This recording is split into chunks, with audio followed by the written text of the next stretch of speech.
여러분 안녕하세요. 쯔통 3급 6강 강의를 시작하도록 하겠습니다. 우리 이제 이론 파트가 2개 남았어요. 여러분들 지금까지 너무 열심히 잘 달려주시고 계시죠? 저 알고 있어요. 이렇게 중간중간에 카톡으로 질문도 많이 해주시고 댓글도 남겨주셔서 제가 아주 뿌듯하게 요즘에 생활을 하고 있습니다. 여러분들이 이번에 꼭 합격하실 수 있을 거라고 저는 믿어 의심치 않아요. 자, 그러면 우리 오늘 6강 페이지로는 몇 페이지냐면은 32페이지 들어가시면 돼요. 32페이지 유통관리 들어가 보도록 하겠습니다. 유통관리. 자, 첫 번째가 이제 자재관리가 나오는데요. 이 자재관리 파트는 말 그대로 우리가 재고를 어떻게 관리하느냐에 대한 문제예요. 재고. 이제 창고에 쌓아두는 물건들 있잖아요. 이 재고 관리를 어떻게 하냐면 먼저 상품 구색의 개념이 나오는데 상품 구색의 개념은 그 전에도 여러분들이 이미 학습을 하셨어요. 우리가 전문점일수록 상품 구색의 넓이는 좁다, 작다. 그런데 전문점은 상품 구색의 깊이가 깊다라고 설명을 드렸었고 다양한 제품을 파는 백화점이나 대형마트일수록 상품 구색의 넓이가 넓고 깊이는 적다라고 말씀을 드렸잖아요. 이 개념이 바로 자세하게 설명이 된 부분입니다. 상품 구색에서 이제 개념으로 넓이랑 길이랑 깊이가 나오는데요. 여러분들이 먼저 알고 계시는 넓이랑 깊이부터 선생님이 그림으로 한번 표현을 해볼게요. 어떤 소매점이 있어요? 선생님이 점점 수업을 하면 할수록 그림이 느는 것 같지 않나요, 여러분? 저만 그렇게 생각할 수도 있어요. 소매점이 이렇게 있으면은 이제 이 소매점에서 취급하고 있는 제품들의 품목이 많을수록 예를 들어서 가 제품, 나 제품, 다 제품, 라 제품, 마 제품이 있고 이 가나 다라 마는 절대 같은 카테고리가 아니에요. 각각 다른 카테고리를 의미를 합니다. 이렇게 가나 다라 마의 제품의 종류가 취급하는 카테고리의 종류를 우리가 넓이라고 부르죠. 어떻게 할까? 빨간색으로 써볼게요. 이 개념을 넓이라고 부르는 거고 그 다음에 가라는 카테고리에서 여러분 가라는 카테고리에서 품목이 A, B, C가 있다고 칩시다. 나에서 D, E, F 그 다음에 G, H, I 그 다음에 라에서 J, K, L, 그 다음에 마에서 M, N, O라는 제품이 있다고 가정을 할게요. 그러면은 하나의 카테고리 내에서 종류가 많아질수록 우리가 깊이가 깊다라고 표현을 했었잖아요. 그러니까 여기서 보시면은 A, B, C, D, E, F 이 부분이 바로 깊이가 되는 거죠. 깊이. 여기까지 여러분들이 이미 알고 계신 내용일 거고 이 깊이의 종류가 많으면 전문점. 넓이의 종류가 많으면은 다양한 제품을 취급하는 뭐 편의점이라든지 백화점 이렇게 되는 거고요. 그 다음에 우리 이제 동그라미 2번에 길이라는 개념이 나오는데 이 길이는 뭐냐면 넓이 곱하기 깊이예요. 지금 선생님이 예시로 들어드린 이 그림을 보시면 넓이가 5개 그리고 깊이가 3개죠. 그러면은 여기 있는 A부터 O까지의 총 품목의 수 그러면 5 곱하기 3 하면 되잖아요. 그럼 15 나오죠. 이게 바로 길이라는 개념입니다. 길이. 그러니까 길이는 넓이랑 깊이에 관여하지 않고 그냥 그 소매 매장에 그 소매점에 있는 모든 품목들의 수가 많으면은 길이가 길다라고 부르게 되는 거예요. 이렇게 해서 이제 넓이, 길이, 깊이 개념 잡아주시고 이 부분은 단독 출제는 아니지만 여러분들이 문제를 푸실 때 정말 중요하다고 이미 느끼셨을 거기 때문에 제가 강조를 하고 넘어갑니다.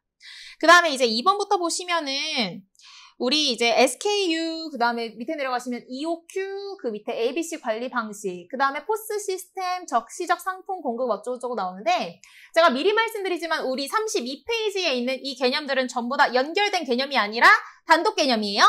연결 짓지 마시고, 여긴 기승전결이 없어요.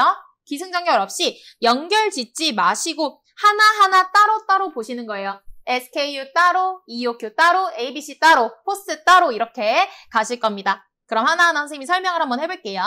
자, SKU는 뭐냐면 이거 앞글자 따서 SKU 된 거예요. 스탁 키핑 유닛, 스탁 키핑 유닛의 앞글자 따서 SKU라고 하고 저는 그냥 스쿠 이렇게 불렀었어요. 이거는 뭐냐면 먼저 우리가 스탁이라고 하면은 재고잖아요, 재고. 그리고 키핑은 유지시키는 거니까 보관이라고 생각을 해볼게요. 그리고 유닛은 어떤 일정한 단위를 의미하는 영단어인데요. 재고 보관 단위. 그러니까 어떤 기준을 가지고 우리가 재고를 각각 나눠서 보관을 할 것이냐 할 때 쓰는 SKU인데 어떤 기준이든 상관없어요. 그거는 기업마다 자기가 하고 싶은 대로 자기의 마케팅 전략대로 보관을 하게 될 텐데 그 기준 상관없이 1단위, 그 단위 하나하나를 SKU라는 개념으로 부르는 거예요. 예를 들어서 의류라면 어떤 기업의 입장에서는 색상이 중요해서 색상별로 재고 보관을 할 수도 있고요. 어떤 기업 입장에서는 사이즈별로 보관을 할 수도 있고요. 보통은 신발 이 정도 되겠죠? 신발이 뭐 230에 어떤 제품들, 240에 어떤 제품 이런 식으로 스타일별로 보관을 할 수도 있어요. 이거는 그 기업 마음이에요. 그런데 이때 색상, 사이즈, 스타일 등의 최소 단위들을 SKU라는 개념으로 부른다라는 겁니다. 요거 이해되셨죠? 스탁, 키핑, 유닛을 줄여서 SKU예요. 재고 보관 단위 이렇게 외우시면 돼요. 자, 다음 개념 가시면 EOQ입니다. EOQ는요, 요거 하나만 가지고도 일주일 내내 공부할 수 있을 만큼 굉장히 자세하게 설명이 되어 있는 개념인데 유통관리사 상급에서는 몇 번 출제된 적도 없고 그리고 출제되더라도 아주 기초적인 개념만 물어보기 때문에 제가 이렇게 짧게 정리를 해놨습니다. 경제적 주문량 뭐냐면 우리 기업이 경제적이다라는 거는 싸다라는 거잖아요. 뭐냐면 우리 기업이 주문을 하는데 이 주문을 할 때 들어가는 비용과 재고를 보관하는 비용을 다 따져봤을 때 언제마다 주문을 하는 것이 가장 저렴하게 먹히냐? 이거를 계산한 모형이 바로 EOQ 모형이에요. 읽어보시면 돼요. 주문 비용과 재고 비용을 합한 연간 총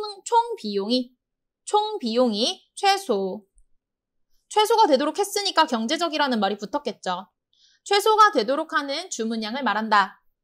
재고품의 단위 원가가 최소가 되는 1회, 회당 몇 개 주문할 것이냐 1회 주문량을 말하는 것이 바로 EOQ, 경제적 주문량 모형입니다. 자, 그 다음 ABC 관리 방식 갈게요. ABC 관리 방식은 요거 우리 여기 동그라미 2번에 나와 있는 여기 먼저 현관패 치고 CRM에도 적용 가능하다. 자, CRM이랑 연관 지어서 보실 건데요. 먼저 CRM이라고 하는 거는 여러분 기억나셔야 돼요. Customer Relationship Management라고 해서 고객 관계 관리라는 개념이었죠. 고객 관계 관리에 ABC 관리 방식이 사용된다라는 개념 뭐냐면 우리 고객 관계 관리에서는 신규 고객을 유치하는 게 아니라 기존 고객을 강화시키는 데 초점을 두어서 우리 회사의 매출의 대부분의 그 비율을 차지하는 상위 20%의 고객을 관리하겠다라는 방식이었죠. 이때 ABC 관리 방식 뭐냐면 되게 쉬워요. 우리 회사의 고객들을 A등급, B등급, 그리고 C등급으로 나눠서 각각의 알맞은 마케팅 전략을 펼치겠다라는 개념이에요. 이게 바로 ABC 관리 방식입니다. 되게 쉽죠? 자, 어떤 특정 기준에 의해서 그룹핑하여 그룹을 만들어서 특정 그룹에 있는 것에 대해서 집중 관리한다. 만약에 A에 속한 그룹, 고객 그룹이 우리 회사의 매출의 대부분을 차지한다면 A 그룹에만 집중 관리를 하게 되는 방식인 거죠. 그 다음에 이 관리 방식은 여기서는 ABC 3단계로 나뉘었지만 단순하게 20대 80으로 나누게 된다면 파레토 법칙에 해당을 하게 되고요. 파레토 법칙이랑 관련이 되는데 상위 20%의 고객이 전체 매출액의 80%를 차지하기 때문에 이런 개념에서 파생된 개념이 바로 ABC 관리 방식이다라고 보시면 되겠습니다. 자, 다음 넘어가 볼게요. 포스 시스템. 여기에는 우리 포스 시스템은 여러분들 빨간색 펜 들어주시고 별표 3개. 별표 3개 할 거예요. 자, 포스는 여러분들 이거 우리 개념 들어가기 전에 여러분들 이미 알고 계세요. 오늘 혹시 카페 다녀오셨어요? 편의점 다녀오셨나요? 집에 계셨을 수도 있죠. 괜찮아요? 여러분들이 카페나 편의점 갔을 때 이제 물건을 계산하실 때 자, 제품에 달려있는 바코드에 기계를 갖다 대면은 띡 찍히면서 주문 수량이랑 금액이 하나하나씩 쫙 다 이제 계산이 되잖아요. 그 기계를 뭐라고 불러요? 그 기계를 포스기라고 부르죠. 그 포스기라는 말에 들어있는 포스가 바로 이 포스, 시스템의 포스예요. 똑같은 거예요. 그러니까 포스 기계로 관리되는 모든 그 시스템 자체를 포스 시스템이라고 부르는 거고, 이 포스 시스템은 왜 포스냐면 이름이 이것도 앞글자예요. 포인트 오브 세일, 줄여서 POS, 포스입니다. 포스 시스템은 포인트 오브 세일을 직역해보면은 판매 시점, 판매의 시점이잖아요. 그래서 얘를 뭐라고 부르냐면 판매 시점 관리 시스템이라고 부르기도 해요. 우리가 포스기를 사용하는 시점은 이제 쇼핑을 다 끝내고 물건을 담아온 이후에 맨 마지막에 결제를 할 때 사용하는 것이 바로 포스 시스템이잖아요. 그래서 판매 시점 관리 시스템인 거예요. 자, 개념 보시면 판매 시점이나 상품 단위로 기록하여 재고 관리에 도움이 되고 수량 하나하나 다 찍어주니까 그때그때마다 우리 창고에 몇 개의 제품이 남아있는지, 오늘 몇 개가 팔렸는지, 우리가 판매한 총 금액이 얼마인지 이런 정보들이 쫙 다 뜨잖아요. 재고 관리나 납품 수량의 결정, 언제 신제품 주문해야 되는지 이런 결정에 사용하는 판매 시점 정보 관리 시스템입니다. 자, 구성은 포스 터미널이랑 스토어 컨트롤러, 메인 컴퓨터 이렇게 들어가는데요. 요거는 어떻게 되냐면 매장에서 정보를 띡띡띡띡 찍잖아요. 그러면은 포스 터미널을 통해서 스토어 컨트롤러로 들어가요. 그 정보가. 그 다음에 스토어 컨트롤러를 통해서 메인 컴퓨터로 가는데, 보통 이 시스템은 프랜차이즈에서 사용하기 때문에 각 매장에서 들어간 정보가 본사에 있는 메인 컴퓨터로 들어가서 본사에서 총괄적으로 재고 관리를 하게끔 도와주는 시스템인 거죠. 그래서 포스 터미널, 스토어 컨트롤러, 메인 컴퓨터 이렇게 간다라고 그냥 한번 알아두기만 하세요. 외우실 필요는 없습니다. 자, 특징 볼게요. 특징 보면 특징은 외우셔야 돼요. 특징 이 부분이 잘 나와요. 포스의 특징. 일단 이 필요한 자료들이 전부 다 정보로 관리가 되잖아요. 판매 시점에서. 데이터로 표현이 된단 말이죠. 그러니까 신속하게 조회가 가능하다라는 특징을 가지고요. 그 다음에 매장의 발주, 구매, 재고 관리를 본부에서 총괄적으로 관리할 수 있는 시스템이다. 정보 다 메인 컴퓨터로 보내주니까 그렇죠. 자, 그 다음에 효율성이 증대된다. 왜? 사람이 하나하나 다 계산해야 되는 거를 기계가 해주니까 인력 비용이 감소하게 되겠고 그만큼 시간이 절약이 되겠죠. 자, 그 다음 상품 재고를 적정하게 유지시킬 수가 있다. 그래서 물류 관리에 합리성을 추구할 수 있다. 좋은 말 다 골라주시면 돼요, 사실. 자, 그 다음에 자연스럽게 어떤 고객이 몇 개의 물건을 어떤 시점에 샀는지 다 정보로 기록이 되기 때문에 자연스럽게 고객 관계 관리에도 도움이 되는 굉장히 중요한 시스템입니다. 이 포스 시스템은 사실은 고객 관계 관리를 위해서 필요한 일종의 수단이다라고 볼 수도 있는 거죠. 자, 옆에 이제 바코드 나오는데요. 왜 바코드랑 연결이 되냐면 포스에 이제 정보를 데이터로 기록을 하는 데 있어서 바코드가 없으면 안 되기 때문이에요. 그런데 우리 이제 요즘에 많이 발전해가지고 바코드 말고 QR코드도 사용하잖아요. 선생님 얼마 전에 다이소 갔더니 바코드 사용 안 하고 QR코드로 찍더라고요. 그래서 되게 신기했어요. 아, QR코드가 이렇게 점점 대중화되고 있구나 라는 생각이 들었어요. 그래서 바코드랑 QR코드를 많이 사용을 해서 요즘에는 이 포스 시스템 안에 바코드랑 QR코드가 이렇게 한꺼번에 포함이 되어 있다라고 생각을 해주시면 좋을 것 같고요. 포스 시스템을 가능하게 해낸 정보의 기록 단위가 바코드랑 QR코드가 있다. 앞으로 더 많이 등장을 할 수도 있겠죠. 뭐 3D도 나올 수 있을 것 같아요. 그럼 보시면 일단 QR코드는 뭔지 아실 거고 바코드도 뭔지 아실 거지만은 제가 조금만 더 부연 설명할게요. 바코드는 이런 식으로 생겼죠. 찍찍찍찍찍찍찍찍찍 이렇게 돼 있고 밑에 막 뭐 어쩌고 저쩌고 이런 숫자들이 막 써져 있어요. 이게 13자리로 이루어져 있는데요. 13자리 숫자는 이렇다고 합니다.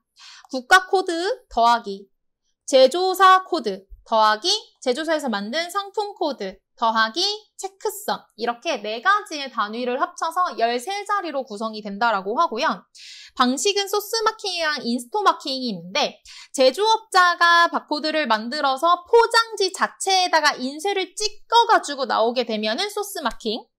그런데 이렇게 포장지에 인쇄로 바코드를 못 찍었을 경우에는 소매점에서 재고 관리를 하기 위해서 소매점에서 직접 스티커 뽑아가지고 스티커 바코드를 제품에 부착해서 판매를 하기도 하거든요. 이 경우에 인스토어 마킹이라고 불러요. 우리가 이제 소스라고 하면 원천이라는 뜻이잖아요. 애초에 그 제품이 만들어지는 원천일 때부터 제조업자가 부착했다라고 하면 소스 마킹 방식이다라는 거고, 그 다음에 유통업자가 즉 여기선 소매업자겠죠. 소매업자가 자기 가게 안에서 직접 부착했으면은 인스토어 마킹이다라는 부분이에요. 요거는 용어 그대로 머릿속에 기억만 해주시면은 뭐 문제 푸시는 데는 괜찮으실 거라고 선생님은 생각을 합니다. 그래서 소스 마킹이랑 인스토어 마킹이 있는데 대부분의 브랜드를 가진 공산품들의 경우에는 소스 마킹 사용할 것이고 인스토어 마킹 같은 경우에는 저의 경험상으로는 해외 수입된 과자나 해외 수입된 상품들 같은 경우에는 이제 국가 코드를 붙일 수가 없기 때문에, 왜냐하면 해외에 수출할 건데 벌써 국가 코드를 붙일 수는 없잖아요. 이런 경우에는 소매점에서 직접 관리를 하는 모습을 많이 봤었어요. 병행해서 사용하고 있다. 둘 다 사용 가능하다. 이렇게 알아주시면 될 것 같고요. 자, 그러면 우리 적시적 상품 공급 볼게요. 적시적 상품 공급은 많이 출제된 부분은 아니나 가끔 가다가 나와가지고 요것도 앞글자예요. 앞글자. Just in time이래요. Just in time. 시간 바로 그때라는 뜻이죠. 그래서 JIT라고 부르고, 개념은 적시적 상품 공급이라고 하는데 재고가 필요한 시간을 계산해요. 시간을 계산해서 재고가 항상 적정 수량을 유지하도록 상품을 주문하는 것을 의미해요. 적정 수량을 예를 들어서 우리 회사가 100개라고 정해놨다면 100개에서 오차범위 10% 이내, 예를 들면은 10% 이내, 플러스 마이너스 10%를 벗어나지 않도록 재고를 꾸준히 유지시키도록 10%를 벗어날 때마다 90개가 될 때마다 또 주문하고 이런 식으로 적시적으로 계속 적정한 재고 수량을 유지하도록 공급하는 것. 바로 이거를 적시적 상품 공급, JIT라고 부르는 개념입니다, 여러분. 자, 그러면 다음 페이지 넘어가 볼게요. 33페이지예요. 네, 33페이지부터는 이제 점포 관리라고 들어가는데, 점포 관리는 말 그대로 우리 매장 관리라고 생각하시면 돼요. 매장 관리를 어떻게 해야 될까? 매장 설계는 어떻게 해야 될까? 요런 설명에 대한 부분입니다. 먼저 점포의 구성부터 들어가면은 동그라미 1번에서 점포의 외관이라고 되어 있는데요. 점포의 외관은 말 그대로 우리가 어떤 매장을 바깥에서 봤을 때, 이렇게 건물이 있다라고 하면은 바깥에서 봤을 때 밖에서 눈에 보이는 모든 모습들을 외관이라고 합니다. 그리고 이제 여기가 문이 있겠죠. 문이 있고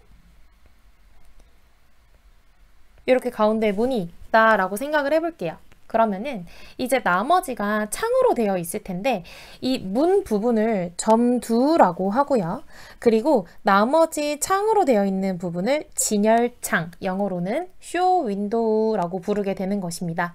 그래서 이제 점포의 외관이다라고 하면은 점두와 진열창 부분으로 나누어 줄 수 있다라고 설명을 하는데요. 여러분들 이렇게 생각해 보실 수 있죠. 어떤 점포는요, 굉장히 이 문이 크기가 이렇게 그려볼게요. 크기가 이렇게 정말 작을 수도 있고, 어떤 점포는요, 문의 크기가 굉장히 클 수도 있어요. 이렇게 클 수도 있어요. 이거는 뭐냐면 이렇게 우리가 지금 왼쪽 거를 A라고 하고 오른쪽 거를 B라고 하고 선생님이 설명을 드리자면, A 소매점 같은 경우에는 문을 최대한 좁게 해서 우리 매장에 정말 특정한 목적을 가진 사람들만 들어오도록 문을 일부러 작게 설계를 한 구조예요. 그러니까 예를 들면 뭐 명품 매장이나 보석 전문점 같은 경우에는 이렇게 문을 작게 해서 우리 매장에 구매할 수 있는 사람들만 들어와라. 우리 매장에서 파는 물건들은 정말 희소성이 있는 제품들이야 라고 그 이미지를 전달을 하고 있다라는 거죠. 그런데 이제 B 소매점 같은 경우에는 어떻게 되는 거냐면 문을 일부러 크게 설계를 하고 쇼윈도우도 완전히 투명한 느낌으로 설계를 해가지고 완전 투명해서 안쪽이 다 보이게 설계를 하는 거예요. 그렇게 해서 길거리를 지나다니는 모든 사람들에게 우리 매장의 물건이 이렇게 다양해. 그러니까 아무나 다 들어와서 사세요 라고 그런 이미지를 전달을 할 수가 있어요. 그래서 A 소매점 같은 경우에는 보통은 전문점이 해당을 할 것이고요. B 소매점 같은 경우에는 보통은 뭐 편의점이나 모든 사람들을 다 끌어모으고 싶은 할인점이 여기에 해당을 하게 되겠죠. 일반적으로는. 그래서 이제 이렇게 많은 고객들을 끌어들이는 기능을 우리가 뭐라고 하냐면 고객 흡인이 끌어들인다, 흡수한다 라는 느낌이잖아요. 그래가지고 고객 흡인 기능이라고 부르고 고객 선별 기능이라고 하면 어떤 목표 고객이 아니면 방문을 하지 못하도록, 즉 고객을 선별해내는 기능이다 라고 생각을 하시면 돼요. 그래서 이제 설명을 읽어보시면 고객 선별 기능은 고급 전문점일수록 선별 기능이 높고 편의점일수록 낮다라고 되어 있는데요. 반대로 고객 흡인 기능은 편의점이나 할인점일수록 오히려 더 높다라고 볼 수가 있겠죠. 자, 그 다음에 동그라미 2번이랑 동그라미 3번 가시면 전방시설이라는 개념이랑 후방시설이라는 개념이 있는데요. 선생님이 그 전에 전방이랑 후방의 개념은 말씀을 드렸어요. 그냥 그것만 기억하시면 돼요. 소비자 쪽에 가까울수록 전방이에요? 후방이에요? 소비자 쪽에 가까울수록 우리는 전방이라고 여러분들 이미 개념 배우셨어요. 그러면 다 끝난 거예요. 전방시설은 뭐냐면 소비자의 눈에 한눈에 쫙 보이는 매장 부분을 전방시설이라고 해요. 그래서 전방시설의 키워드는 소비자 눈에 보이는 겉으로 드러나는 공간 이렇게 써주시고 전방시설만 알고 계시면 후방시설은 자연스럽게 여러분들이 아시게 될 거예요. 전방시설은 상품이 진열되어 있는 공간, 우리 눈에 딱 보이는 공간이죠. 그리고 이동 통로, 소비자들이 돌아다니는 통로랑 그리고 매장 공간을 전방시설이라고 합니다. 반면에 후방시설은 소비자들의 눈에 보이지 않는 공간이에요. 창고, 주차장, 화장실, 휴게실 등의 매장 공간 이외의 나머지 공간들을 후방시설이라고 부르게 되는 거죠. 자, 그 다음에 점포 레이아웃 프로세스 이 부분 들어가시면요. 요거 순서 그냥 아무런 설명도 없이 바로 이거 다 외우셔야 됩니다 라고 하면은 아마 이거 외우시는데 꽤 긴 시간이 걸리실 거예요. 그래서 선생님은 요거를 구역을 나눌 거예요. 어떻게 나눌 거냐면 맨 첫 번째 브랜드 인식부터 상품 조닝 계획까지 나눌 거고요. 그 다음에 매장 도면 설계부터 시공 및 디스플레이까지 나눌 거고요. 그리고 마지막으로 판매 실적 및 파악 피드백 이 부분으로 나누어서 여러분들이 자연스럽게 외우실 수 있도록 안내를 해드릴게요. 자, 첫 번째로 브랜드 컨셉 인식이랑 매장 아이덴티티 설정이랑 그리고 상품 조닝 계획은 여러분들 생각해 보세요. 지금은 우리 점포가 아예 만들어지지도 않은 상태에서 여기 있는 선생님이 방금 말씀드린 1단계, 2단계, 3단계는 본사에서 매장을 실제로 만들기 전에 본사의 경영팀이 사무실에서 자기들 머리만 가지고 이렇게 해볼까 저렇게 해볼까 하고 의논을 하는 단계예요. 먼저 매장을 만들기 전에 우리 브랜드의 컨셉이 무엇인지를 인식하고 그러면 이번에 우리가 만들 매장의 아이덴티티는 뭐가 돼야 하냐를 결정을 한 다음에 어떤 상품을 어떻게 조닝, 우리 조닝이라고 하면은 존을 만든다라는 거라고 해가지고 한국말로 나타내보면 뭐 구역화? 이 정도로 생각을 해보시면 될 것 같아요. 이 상품의 구역을 어떻게 나눌 건지를 계획을 한다라는 거죠. 그래서 브랜드 컨셉 먼저 잡아주고 매장 아이덴티티 잡아주고 상품 구역화 해준다. 이게 경영팀의 머릿속에서 일어나는 일들이다. 이렇게 받아들여 주시고요. 끝나면 이제 실제로 실제 매장이 어떻게 구성되어야 하는지를 경영팀이 아니라 이번에는 시공팀에서 이제 공사팀으로 넘어가는 거예요. 공사팀에 넘어가서 매장 도면을 먼저 설계를 하겠죠. 설계사가. 건축사랑 설계사들이랑 모여가지고 이 매장의 도면을 설계한 다음에 설계도가 여기서 완성이 될 거 아니에요? 설계도가 완성이 되면 설계도 이후에 매장 시공이 되고 실제로 디스플레이가 이루어지겠죠. 그러면 공사 끝났으면 이젠 뭐 해야 돼요? 이 매장에서 실제로 영업을 해봐야 되죠. 그래서 마지막이 영업팀에서 하게 되는 판매 실적 파악 및 피드백이 되는 거예요. 그래서 요거는 순서를 달달 외우시려면 너무 힘들어요. 벌써 하나, 둘, 셋, 넷, 다섯, 여섯 개나 있으니까 이렇게 나눠서 경영팀들의 머릿속에서 일어나는 일들 먼저 3개 잡아주시고 그 다음에 시공팀이 뭘 해야 되냐? 도면 설계하고 시공해야 된다. 이렇게 잡아주시고 마지막으로 영업팀에서 판매한 다음에 판매 실적 파악하고 피드백해서 뭘 고쳐야 되는지를 잡아줘야 된다. 이렇게 외우시면 가장 좋을 것 같습니다. 이게 기출에 출제된 적이 있어서 제가 강조를 드립니다. 자, 그러면 괄호 3번으로 넘어가 볼게요. 점포 레이아웃의 구역 분류라고 해서 우리 이제 기출문제에서 특성품 구역이랑 재고 보관 구역 그리고 플러스 행성지 구역이라는 이 부분 제가 많이 나온 부분만 형광펜 치는 거고요. 플러스 고객 서비스 구역까지 이렇게 4가지로 점포 레이아웃을 나눠볼 수 있다라고 보고 있는데요. 먼저 특성품 구역 먼저 설명드릴게요. 별표 하나 치고 특성품 구역은 선생님이 여기 쭉 나와서 오른쪽에다가 더 자세하게 설명을 해놨어요. 특성품 구역이라는 건 뭐냐면 우리 이거 말 그대로 우리가 가장 판매하고 싶어 하는 특성품들을 모아놓은 구역을 특성품 구역이라고 해요. 즉 고객의 관심을 끌기 위해 설치하는 구역이고요. 그래서 뭐 엔드매대를 활용한다든지 여러 가지 판매 촉진 방법들을 활용해서 판촉 구매를 유도한다든지 또는 자유로운 진열대를 활용한다든지 계산구역을 활용한다든지 쇼윈도를 활용한다든지 해가지고 중요한 건 뭐냐면 우리가 일반적으로 격자형 레이아웃에 배치하는 그런 아주 뻔한 구역이 아니라 뭔가 얘네들은 특별해 라고 하면서 특성품을 진열해 놓는 구역이다 이렇게 봐주시면 되고요. 재고 보관 구역은 말 그대로 창고고 재고를 보관하는 구역이고요. 그 다음에 행선지 구역은 다른 말로 목적 구매 구역이라고 하는데요. 우리가 행선지를 목적지라고 하잖아요. 어떤 특정한 목적이 있어서 가는 곳이에요. 그러니까 행선지 구역이라고 하면 어떤 고객들이 특정하게 원하는 물건들이 있어서 그 물건들을 향해서 가는 구역이다라고 생각을 해주시면 되겠죠. 그리고 마지막으로 고객에게 서비스를 제공하는 구역이다. 이렇게 4가지로 나눠볼 수 있다라는 건데요.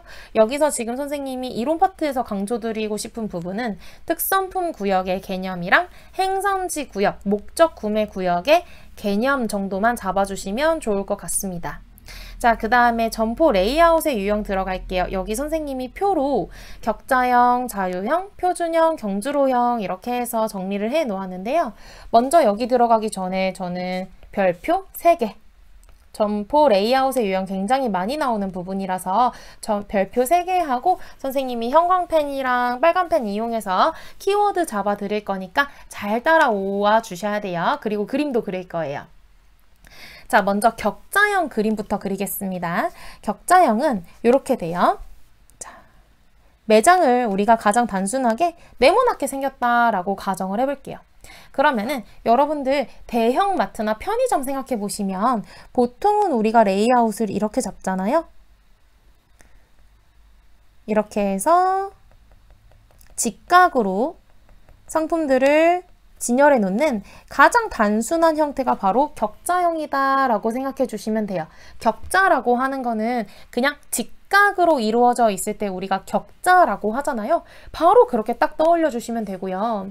읽어보면은 쇼케이스, 진열대, 계산대, 곤돌라 등 진열기구가 직각으로 배치됨. 여기 형광펜 쳐주시고, 그 다음에 주통로와 보조통로로 구성된다. 주통로 플러스 보조통로 형광펜 쳐주시고요. 그 다음에 저비용, 표준화로 판매 공간을 효율적으로 사용. 여기 형광펜 칠게요. 그리고 재고 및 안전 관리가 용이하다라는 이 부분이랑요. 셀프 서비스 점포에 필요한 일상적인 구매 행동에 적합. 이 부분.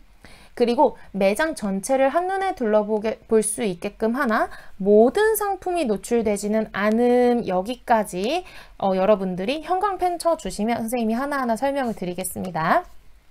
이 격자형 레이아웃이라는 이 친구는요, 선생님이 지금 물론 굉장히 단순하게 여기 그림을 나타내기는 했지만 실제로 조금 대형의 매장이 격자형을 사용한다면 이렇게 가운데가 뚫려 있는 형태가 되겠죠, 당연히.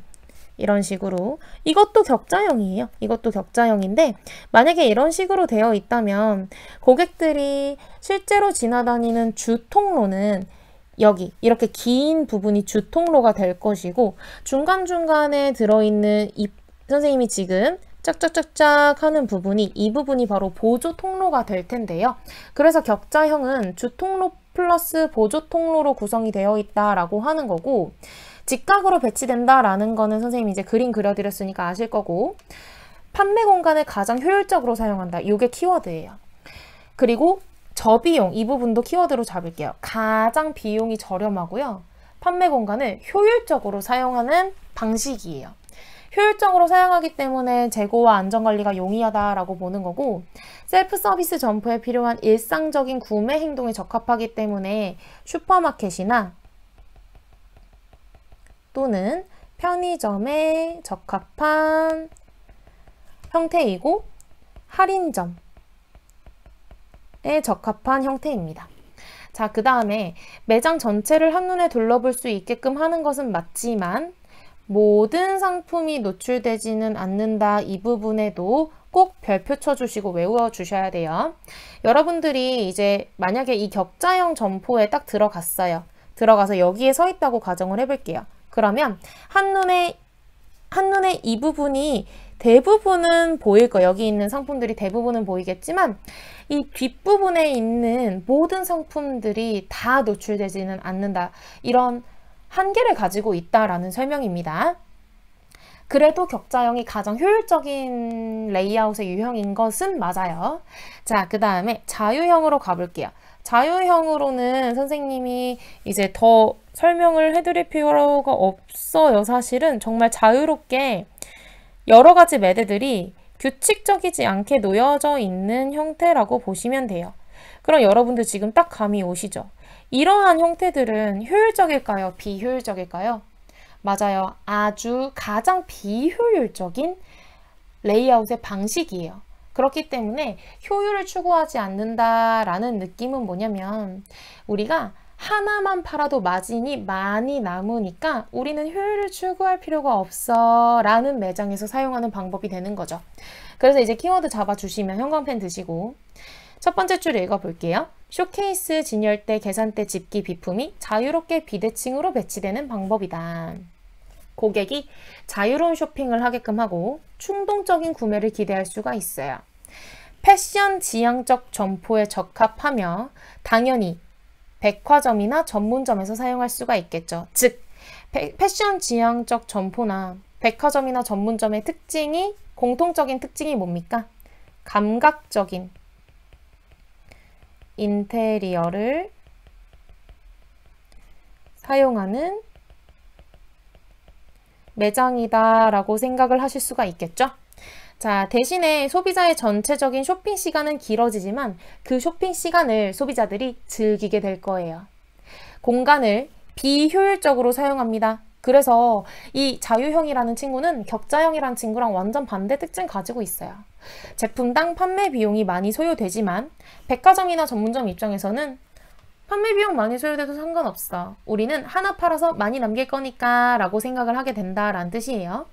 자, 그 다음에 표준형 가시면은 표준형은 우리 요거는 형광펜 먼저 치고 갈까요? 외식 체인이나 여행사에서 널리 이용되는 방식이에요. 요거는 뭐냐면 이렇게 매장이 있으면요. 입구가 있고 출구가 있어요. 그러면은 여기를 들어가는 곳이고 여기가 나오는 곳이잖아요. 그러면 나오는 곳 바로 앞에 계산대가 있는 거예요.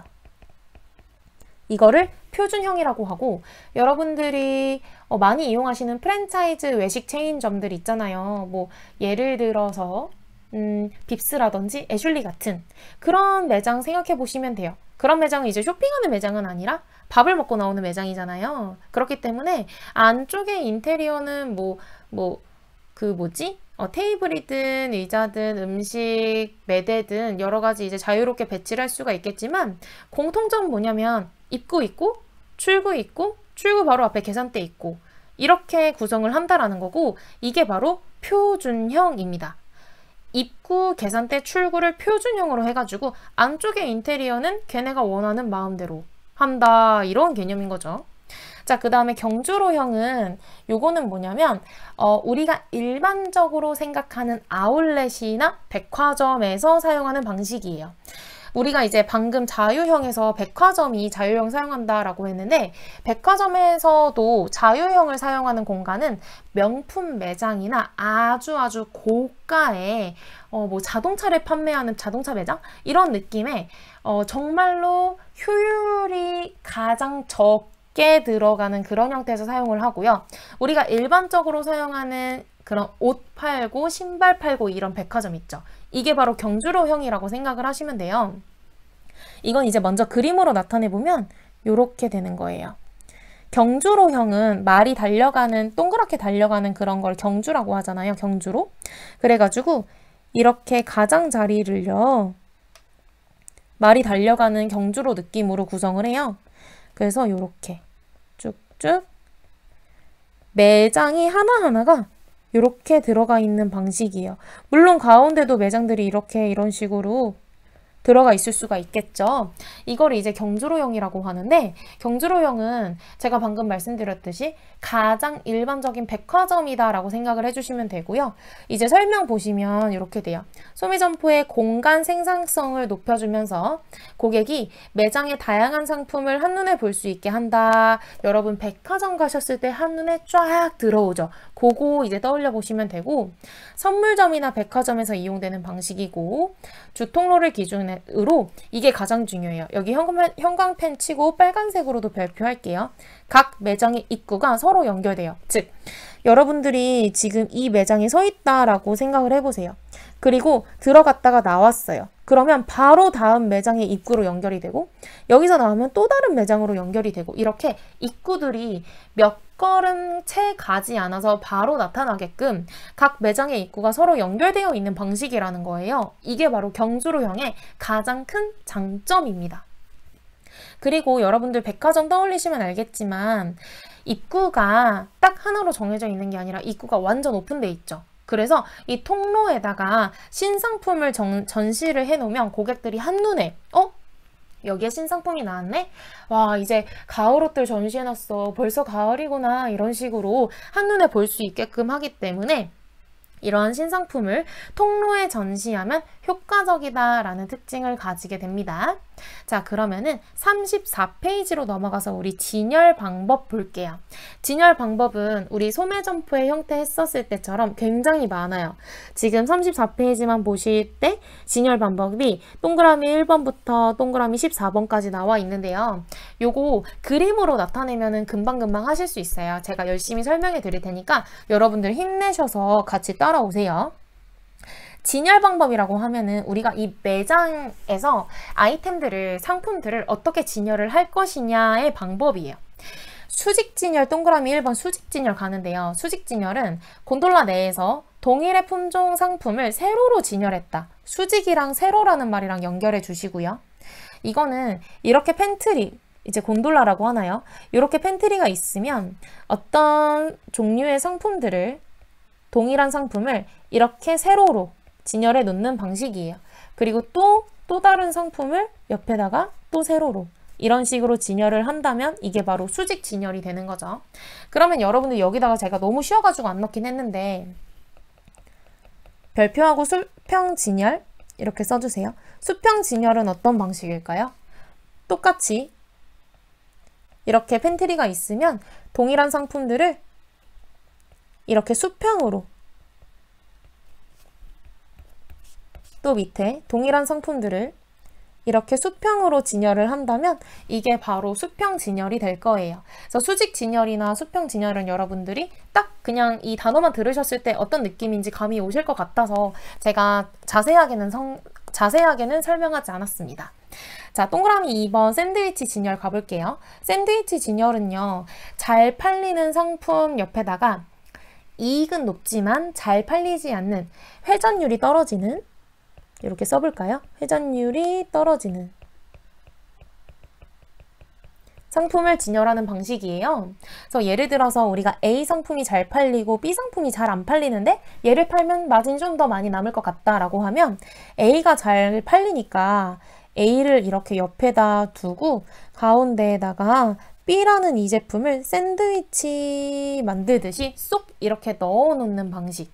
이거를 샌드위치 진열이라고 하는 거예요. 잘 팔리는 거 넣고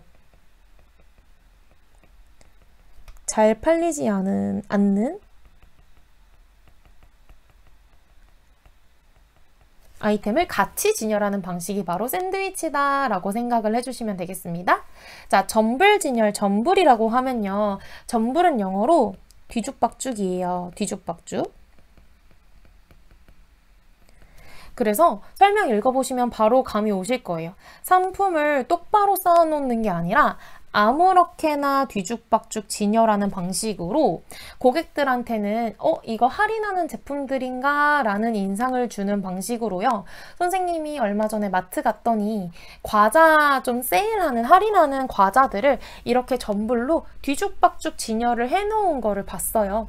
이렇게 하면은 고객들이 충동적으로 엄청 많이 진열해놨네. 저거 한번 먹어볼까? 라고 하면서 이제 눈길을 끌게끔 하는 그런 진열 방식이 되겠죠. 자, 그 다음에 섬진열 가시면요. 섬진열도 이제 마트에서 많이 활용하는 방법인데 섬은 이렇게 어떤 바다에 쏙 하나 떠 있는 거를 이제 섬이라고 하잖아요. 마트에서도 마찬가지예요. 어떤 아이템을 사방에서 보이게 벽에다가 진열하는 게 아니라 북쪽에서도 보이고 서쪽에서도 보이고 동쪽에서도 보이고 남쪽에서도 보이도록 마치 하나에 떠있는 섬을 보는 것처럼 이렇게 모든 방면에서 소비자들이 볼 수 있게끔 한 방식을 섬진열이라고 해요. 자, 그 다음에 트레이팩 진열 볼게요. 여러분들 보시면은 트레이는 쟁반이라는 뜻이죠.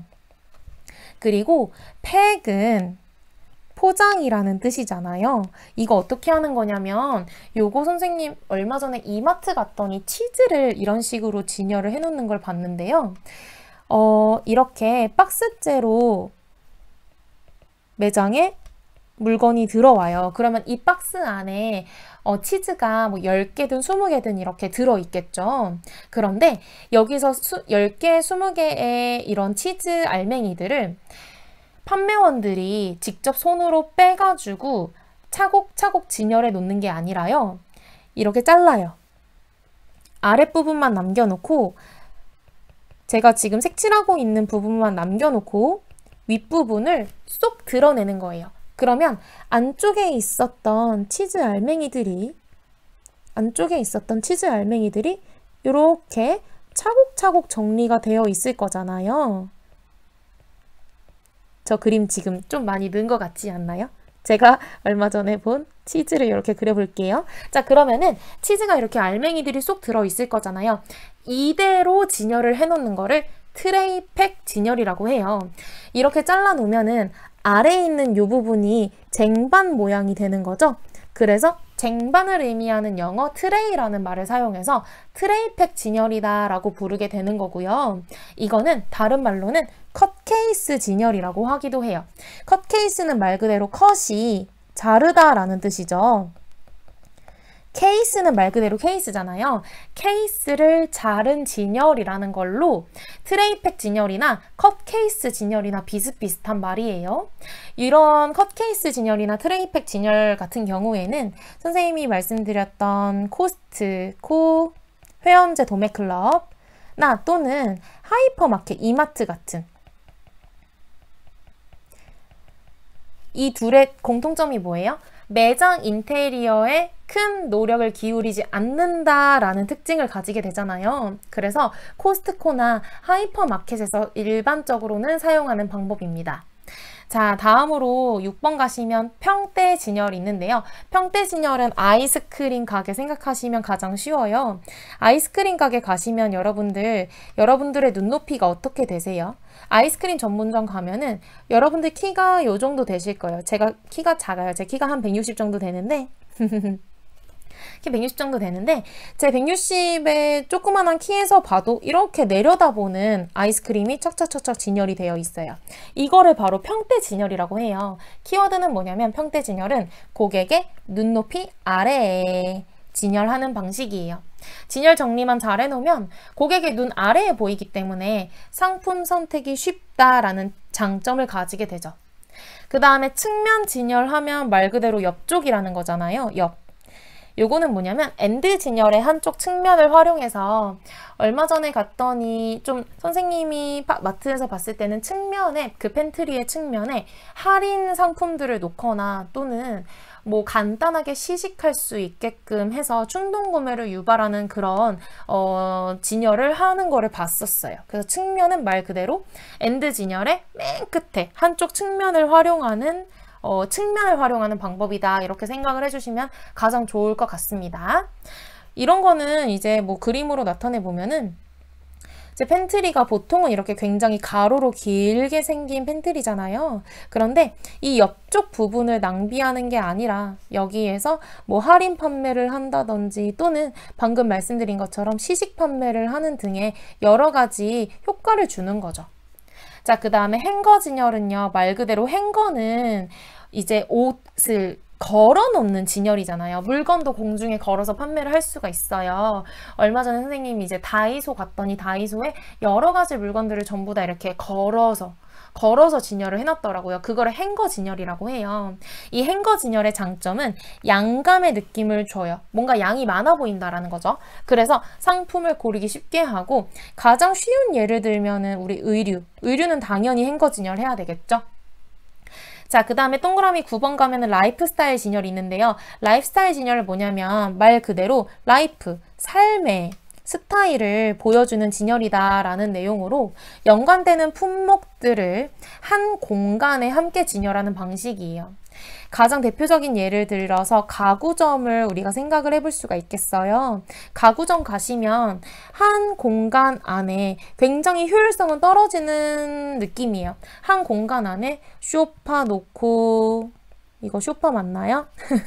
소파 놓고 그 다음에 또 여기다가 조명도 놓고 책상도 놓고요. 그 다음에 여기 막 위에 등도 달려있고 완전 정말 내 방을 보는 것처럼 이 제품을 사가면 내가 우리 집을 똑같이 꾸밀 수 있는 것처럼 당신이 누릴 수 있는 라이프 스타일을 그대로 진열을 해놨다. 이런 느낌이죠. 그래서 라이프 스타일 하면은 가구점 떠올려 주시면 가장 좋을 것 같아요. 그 다음에 여기 동그라미 10번에 있는 라이트업 진열이라는 이 친구가 최근 기출에서 많이 활용이 되고 있는데요. 라이트가 라이트, 오른쪽이란 뜻이에요. 반대말은 left죠. 라이트 업 진열이라는 뜻으로 라이트업 진열은 왼쪽보다 오른쪽이 더 잘 팔린다는 개념에서 나온 친구인데요. 왼쪽보다 오른쪽이 더 잘 팔린다. 그 이유는 이제 심리학적으로는 대부분의 사람들이 오른손잡이니까 오른쪽에 더 눈길이 많이 가고 매장에 가서도 오른쪽을 더 많이 보게 된다라는 개념에서 나온 거라서 왼쪽보다는 오른쪽에 더 잘 팔리는 주력 상품을 전시를 하겠다라는 개념이에요. 그래서 요거는 선입선출법에 활용을 한다라고 하는데 선입선출법은 아직 제가 강조는 안 드릴 건데 만약에 기출문제 나오면 그때 가서 다시 한번 강조를 드릴게요. 어쨌든 라이트 업 진열하면은 라이트가 오른쪽을 의미한다. 그래서 오른쪽이 더 잘 팔리니까 그렇다라는 요 정도 개념만 잡아주시면 될 것 같습니다. 자, 그 다음에 오른쪽 넘어가셔서 전진 입체 진열 갈 건데요. 전진 입체 진열은 이거예요. 우리가 판매하는 아이들이 알아서 전진해요. 알아서 앞으로 나와요. 알아서 앞으로 나온다. 여러분들 편의점 가시면 음료수 많이 사보셨죠? 편의점 음료수 생각하시면 돼요. 여기 써볼까요? 기억 잘 하시게 편의점 음료 이렇게 써볼게요. 선생님은 집에서 홈맥을 자주 하는 편이에요. 홈맥. 혼자 맥주 마시는 걸 되게 좋아해요.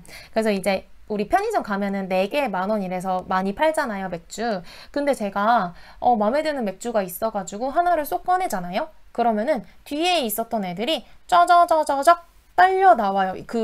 뭐라고 하죠? 경사면을 따라서 쭉 앞으로 나와요. 그러니까 모든 소비자들은 재고만 남아 있으면 항상 맨 앞쪽에 있는 제품을 볼 수가 있어요. 뒤까지 손을 넣어서 그 음료를 뽑아낼 필요가 없다라는 거죠. 그래서 설명 보시면 재고 수량에 관계없이 매대 앞으로 맞춰서 진열하는 방식을 바로 전진 입체감을 가진 전진, 알아서 앞으로 나오는 진열 방식이다 라고 생각을 해주시면 좋겠습니다. 다음으로 12번은 구색 진열이라고 나와 있는데요. 우리 죄송하지만 여기서 구색이라는 말 제외하고 여기다가 뭐라고 쓸 거냐면 여러분들 화이트나 펜으로 지워주세요. 뭐라고 쓸 거냐면 패키지 진열이라고 쓸게요. 패키지 진열. 요거는 오타는 아니고 선생님이 혼자 공부했을 때는 이 내용을 구색 진열이라고 배웠었는데 우리 유통관리사 3급 시험 기준으로 해서는 패키지 진열이라고 나오더라고요. 그래서 요거는 꼭 패키지 진열로 외워주시고요. 패키지 진열은 뭐냐면 개별 상품 진열을 하기는 하는데 개별 상품보다는 이 개별 상품들이 모여서 어떤 전체적인 효과를 낼 때 그 효과로부터 나오는 고객의 욕구를 자극하기 위한 진열 방법입니다. 번들의 형태로 진열이 된다라고 나와 있고요. 우리가 번들이 패키지랑 비슷한 말이다 이렇게 생각을 해주시면 좋을 것 같아요. 마네킹이 예를 들어서 의류를 사러 여러분들이 옷가게 가셨는데 상의에 어울리는 또 하의랑 이런 상하이에 어울리는 모자, 가방, 신발까지 이렇게 한꺼번에 한 세트로 보여주고 있을 때 우리는 이것을 패키지 진열이라고 부르게 됩니다. 요거 패키지 진열로 꼭 외워주시기 바랄게요. 자, 그 다음에 엔드캡 진열. 엔드캡 진열 이거 측면 진열이랑 비슷한데요. 통로 끝에 할인 상품이나 특별 가격으로 판매되는 시리얼 같은 것들을 쌓아둬서 고객의 시선을 사로잡고 충동 구매를 유발하기 위한 그런 진열 방식이라고 생각하시면 되겠습니다. 측면 진열과 비슷하다. 자, 그 다음에 동그라미 14번 마지막인데요. 쉐브로닝 진열이라고 해가지고 우리가 이제 쉐브로닝 무늬라는 게 있어요, 여러분. 쉐브로닝 무늬가 이렇게 생긴 계급장처럼 생긴 무늬거든요. 계급장. 요거를 이제 영어로 쉐브로닝이라고 해요. 그래서 요렇게 진열을 한다라는 거는 뭐냐면 진열대를 90도가 아니라 45도로 비스듬히 진열하는 방식이에요. 이렇게 진열을 해놓으면은 고객이 상품을 이제 눈높이를 이제 아래로 하든 위로 하든 상품을 더 잘 볼 수 있게끔 유도하는 방식이고 공간은 실제로 90도로 놓는 것보다는 더 많이 차지하지만은 고객이 상품을 더 잘 볼 수 있게 하기 때문에 매출 증대에는 효과가 있는 방식이다라고 보시면 됩니다. 자, 그 다음에 이제 선생님이 추가적으로 넣어놓은 개념이 있는데요. 페이스라는 개념이 있어요. 페이스는 영어로 이제 페이스를 그대로 한국말로 적어 놓은 거고요. 이 페이스라고 하면은 얼굴이라는 뜻이잖아요. 얼굴인데 이거는 상품을 진열할 때 그 상품의 상표, 브랜드가 붙어 있는 방향을 페이스라고 불러요. 이때 페이싱이라는 거는 뭐냐면 특정 상품을 가로로 중요해요. 세로 아니에요. 세로로 아니고 가로로 몇 개 진열하는가를 의미하는 것이 바로 페이싱이라는 개념이에요. 즉 깊이의 진열이 아닌 넓이의 진열이다 라고 보셔야 되는 개념이고요. 넓이의 진열, 얼마나 넓게 진열하는가에 관련한 개념이고, 같은 선반 위에 몇 단을 쌓아 올리는가는 생각하는 게 아니라 몇 개를 얼마나 옆으로 늘어놓느냐에 관련된 개념이 바로 face다라는 거, 요거 꼭 기억해 주시고요.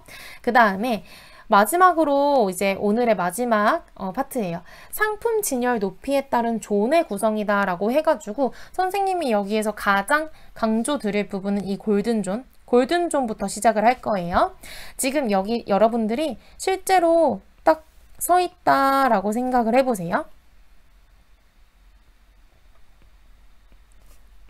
선생님 그림 많이 늘은 것 같지 않나요? 자, 여기서 이제 보시면 내 발바닥 바로 앞에 있는 부분이 매장 바닥이죠. 그 다음에 고객의 눈에서 가장 잘 보이는 이 부분이 바로 골든존이에요. 우리가 골드라고 하면 황금이잖아요. 그만큼 황금 같은 구역이다 라는 뜻으로 이 골든존에는 형광펜 치세요. 주력 상품, 중점 상품, 그리고 그 계절에 가장 잘 팔리는 계절 상품 등을 진열하게 되는 존이 바로 골든존입니다. 그리고 이 골든존에서 멀리 벗어날수록 고객의 눈에서는 많이 떨어지게 돼요. 하지만 멀리 떨어질수록 중요하지 않다라는 것은 아니에요.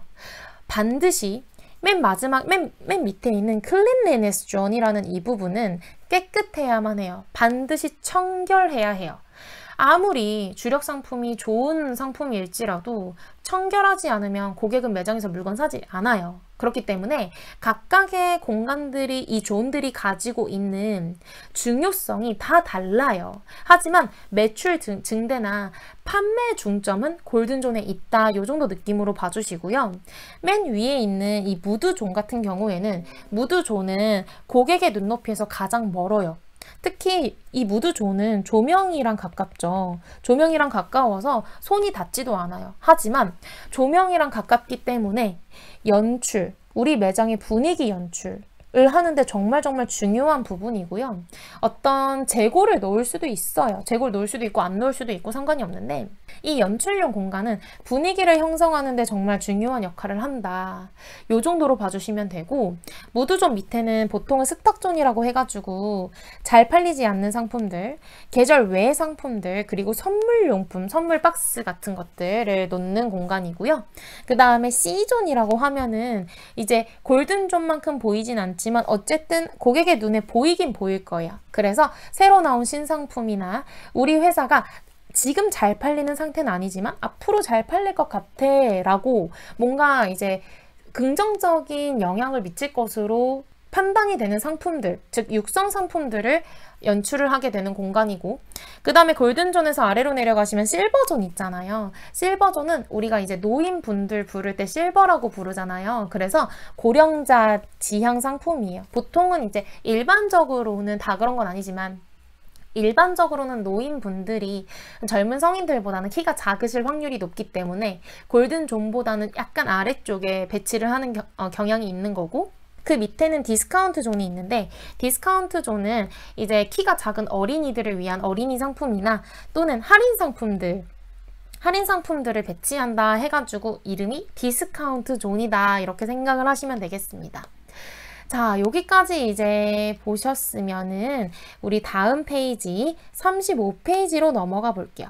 먼저 이제 7번 보시면은 시각적 머천다이징이라는 개념이 나와 있는데요. 요거 선생님이 빨간 펜으로 별표 3개 하고 갈게요. 요거 굉장히 많이 등장하는 개념이고요.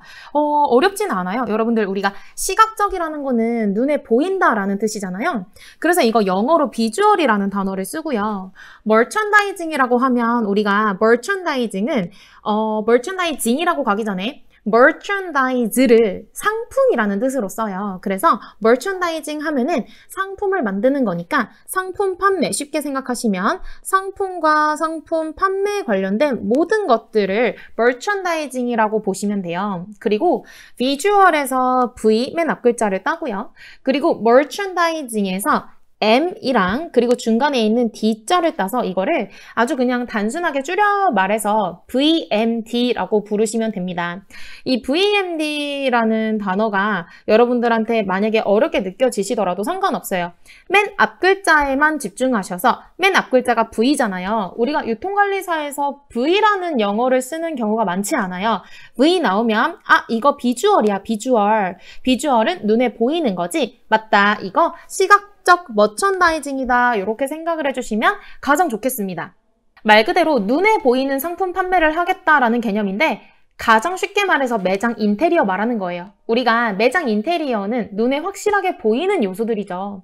즉, 두 번째 설명 보시면 시각적으로 인테리어 이런 것들을 이용해서 시각적으로 소비자를 자극해서 판매를 이끌어내는 전략이다라고 생각을 하시면 돼요.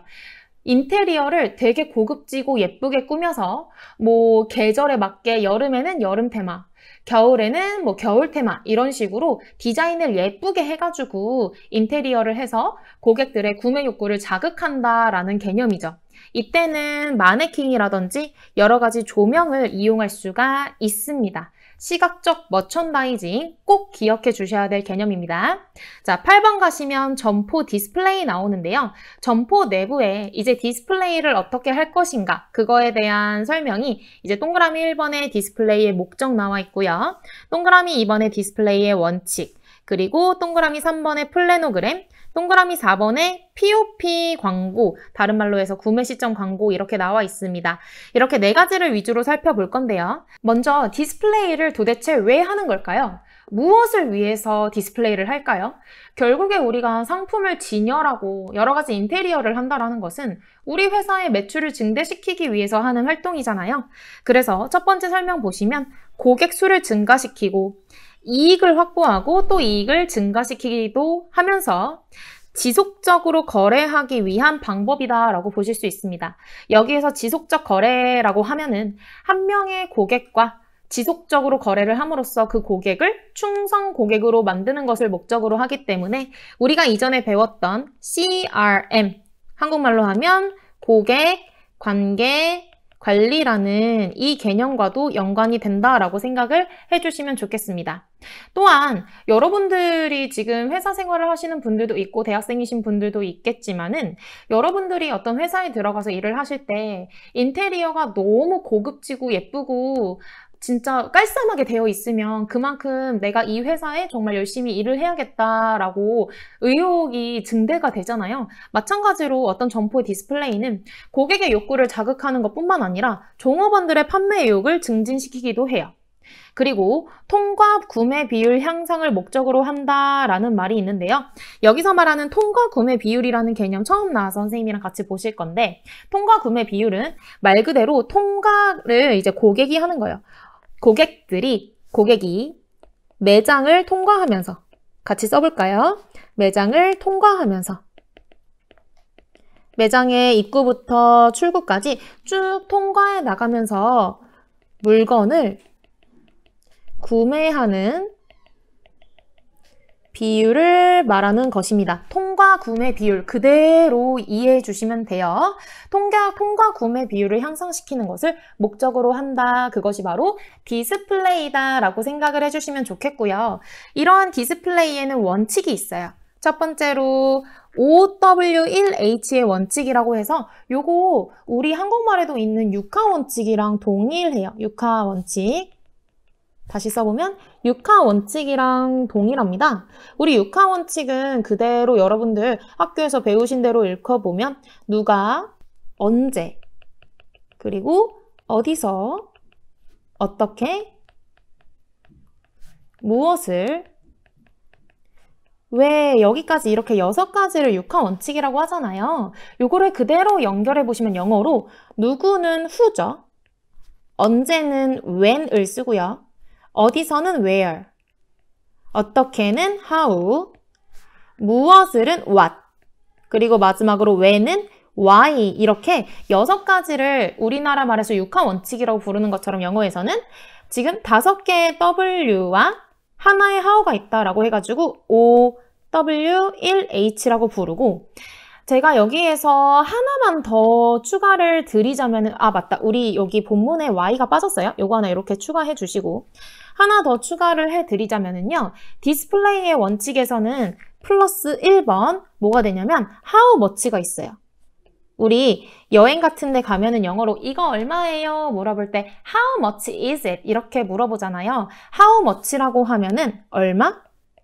디스플레이를 했을 때 고객들이 물론 이 제품에 대해서 내가 왜 사는지, 어떻게 살 건지, 또는 이 제품의 특성이 무엇인지, 이 제품을 언제 쓰는지 이런 것들도 생각을 하겠지만 그 제품의 가격도 굉장히 중요하게 생각을 하잖아요. 그래서 디스플레이의 원칙에다가는 얼마라는 이 친구를 하나 덧붙여서 그럼 how much가 추가됐죠. 그래서 how much까지 전부 다 합쳐서 OW2H, EH라고 부르기도 합니다. 그러니까 여러분들이 기본적으로는 우리가 육하 원칙이라는 것을 영어에서는 OW1H라고 부르는데 디스플레이의 원칙에는 가격도 중요하니까 여기다가 H 하나, how much를 덧붙였다 이렇게 생각을 해주시면 될 것 같아요. 자, 그 다음에 디스플레이의 원칙에서 굉장히 중요한 개념이 있는데요. 고객의 동선은 길게 하고 판매원의 동선은 짧게 하는 것이 가장 중요한 특징이다라고 보실 수가 있습니다. 여기 별표 조그맣게 이렇게 해줄게요. 고객은 통과 구매 비율을 높이기 위해서 최대한 매장의 많은 부분을 돌아다니게끔 매장 설계를 하게 되고, 그리고 판매원은 최대한의 효율을 내기 위해서 판매원의 동선은 최대한 짧게 구성을 하는 것이 가장 기본적인 원칙입니다. 이거 꼭 기억해 주시고요. 그 다음에 이제 플래노그램으로 가면은 요거 선생님이 여러분들 외우기 쉬우시게 플래노그램 이렇게 딱 나눠가지고 설명 한번 드릴게요. 플래노는 어디서 나온 말이냐면 플랜에서 나온 계획이에요. 단어예요. 그래가지고 플랜은 우리가 계획이라는 뜻을 가지고 있잖아요. 그리고 뒤에 있는 그램은 그냥 그림이라고 생각하세요. 계획이 쓰여져 있는 그림이다 이렇게 생각하시면 가장 쉽습니다. 이 플래노그램이라고 하면은요. 제품이 각각 어디에 진열되어 있는지를 일종의 지침서처럼 나타낸 어떤 말로 표현하면 더 좋을까? 일종의 설계도라고 생각하시면 훨씬 쉬울 것 같아요. 일종의 설계도이다. 이렇게 써볼까요? 어떤 제품을 어디에 놓아야 되는지 그 계획을 세우잖아요. 그 계획을 설계도나 지침서처럼 그림이나 글로 나타낸 것, 이거를 플래노그램이라고 합니다. 이거는 이 플래노그램을 통해서 우리가 만들어 놓은, 계획해 놓은 진열 공간이 얼마나 생산성이 있는지를 평가할 수 있는 방법이기도 해요. 자, 마지막으로 동그라미 4번 POP 광고, 구매 시점 광고 갈게요. 여기에다가 선생님 빨간 펜으로 별표 3개 칠 거예요. POP 광고 정말 많이 출제되고 너무너무 중요한 개념입니다. POP는 일단 Point of Purchase의 앞글자만 딴 게 POP고요. 그래서 우리는 그냥 쉽게 표현해서 팝 광고라고 하기도 해요. 포인트가 어떤 지점이나 시점을 의미하죠, 여러분. 그리고 Purchase는 구매라는 뜻을 가지고 있어요. 이거 그대로 직역해보면 구매의 시점이라고 직역이 되죠. 그래서 한국말로는 이 친구를 구매 시점 광고라고 번역을 합니다. 구매 시점 광고. 무슨 말이냐면 여러분들 요거 내용 자세하게 들어가기 전에 구매 시점이라는 거의 개념 잡을게요. 구매 시점이라는 거는 우리가 여러분들 편의점 한번 간다고 생각을 해보시면 구매를 언제 하세요?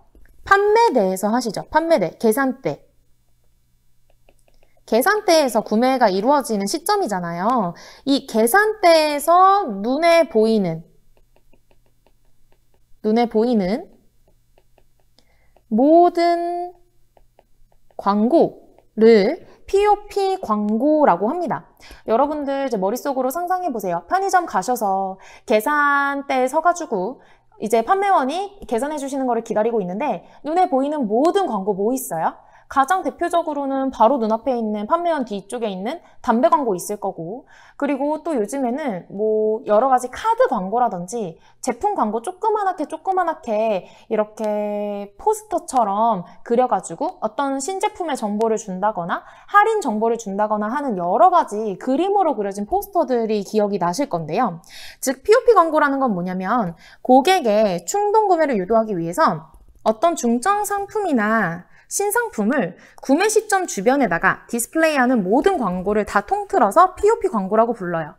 이때는 어떤 행사를 알릴 수도 있고 상품의 특징이나 가격이나 소재를 알려주는 정보를 제공하는 역할을 하기도 하고요. 특히 판매원이 직접 말을 해주지 않아도 소비자들이 정보를 얻어가기 때문에 판매원의 도움 없이도 구매를 유도할 수 있다는 아주 좋은 특징 가지고 있어요. 또한 어떤 판매원이 판매를 해야 되는 그 제품의 장점을 알려주지도 않아도 그 장점이 그대로 문자화가 되어 있는 형식이다라고 생각하시면 더 좋고요. 주의사항 뭐냐면 주의사항 빨간 펜으로 칠게요. 주의사항 POP는 절대로 매장 인테리어 장식이 아닙니다. 광고의 총칭이고요. 매장 곳곳에 남발하여 사용하지 않도록 주의한다. 이게 가장 중요한 특징이에요.